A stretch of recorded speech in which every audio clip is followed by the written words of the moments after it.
খাল কাটার যে পরিকল্পনাটা আমরা বলছি যে আমরা ২০,০০০ কিলোমিটার আমরা রিভার রিস্টোরেশন করব এবং ক্যানেল ডিগিং করব, অর্থাৎ নদী পুনরুদ্ধার করব এবং আমরা খাল খনন করব। বাংলাদেশের এর মধ্যেই বিভিন্ন জায়গায় খাল খনন প্রক্রিয়া শুরু হয়েছে, যেটি আজকে আমাদের এই শিবগঞ্জে একটি খাল খননের মাধ্যমে এটি আমরা উদ্বোধন করলাম। যে শিবগঞ্জ বিভিন্ন খাল, এই খালটি সহ সামনের দিনে আরো খাল আপনারা খনন দেখতে পাবেন ইনশাল্লাহ। এখন আমরা যখন খালটা খনন করব, আপনারা জানেন যে বিএনপি পদ্মা ব্যারেজ নামে একটি প্রকল্প আমরা কিন্তু নিতে যাচ্ছি। এই পদ্মা ব্যারেজের মাধ্যমে এবং তিস্তা মহা পরিকল্পনা বাস্তবায়নের মাধ্যমে আমরা কিন্তু নদীগুলোতে যে পানি প্রবাহ, সেই পানি প্রবাহটুকু নিশ্চিত করার চেষ্টা করছি।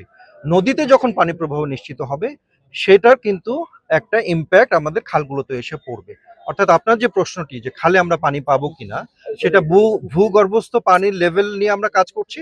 আবার সেই সাথে সাথে নদী, অর্থাৎ আমাদের যখন বৃষ্টি হবে সেটা ধরে রাখার ব্যবস্থা করা।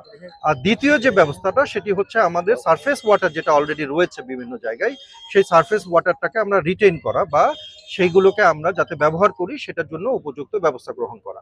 তো বিএনপি সরকার এই সমস্ত কিছু মিলিয়ে আমরা সাধারণ জনগণের উন্নয়নের জন্য, ফসলের উন্নয়নের জন্য, ফসল উৎপাদন বাড়ানোর জন্য এবং নদী ভিত্তিক যোগাযোগ ব্যবস্থা বাড়ানোর জন্য আমরা খাল খনন এবং রিভার রেজিস্ট্রেশন বা নদী পুনরুদ্ধার এবং খাল খনন এই দুইটি প্রোগ্রাম আমরা চালু করেছি, যেটির একটি আমরা শিবগঞ্জে আজকে দেখতে পেলাম। বৃষ্টি কমে গেছে, এইটা তো সরাসরি আমাদের পক্ষে কন্ট্রোল করা সম্ভব না, কিন্তু পরোক্ষভাবে আমরা যেটা করতে পারি, আমরা প্রচুর গাছ লাগাতে পারি, সেটার মাধ্যমে পরিবেশটাকে আমরা শীতল করতে পারি।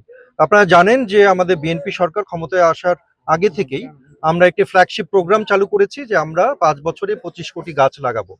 আমরা সামনের মাস থেকেই আপনারা দেখতে পাবেন, অলরেডি বিভিন্ন জায়গায় শুরু হয়েছে। পুরো বাংলাদেশে কিন্তু আমরা এই ২৫ কোটি গাছ লাগানোর আমার যে পরিকল্পনা, সেটি কিন্তু বাস্তবায়ন শুরু হয়ে যাবে। শুধুমাত্র পাতকুয়া বিষয়ক দুর্নীতি নয়, আপনারা দেখতে পাবেন যে আগের সরকারের, বিশেষ করে ফ্যাসিস্ট হাসিনা সরকারের যত ধরনের দুর্নীতি, সবগুলো কিন্তু আস্তে আস্তে আমরা সামনের দিকে নিয়ে আসব এবং যারা এই অনিয়ম এবং দুর্নীতি করেছেন তাদেরকে আমরা বিচারের মুখোমুখি করব। সেটা ইন্টারিম গভর্নমেন্টের সময়ও এবং তার আগের সরকারের সময় এটা আমরা করব। কিন্তু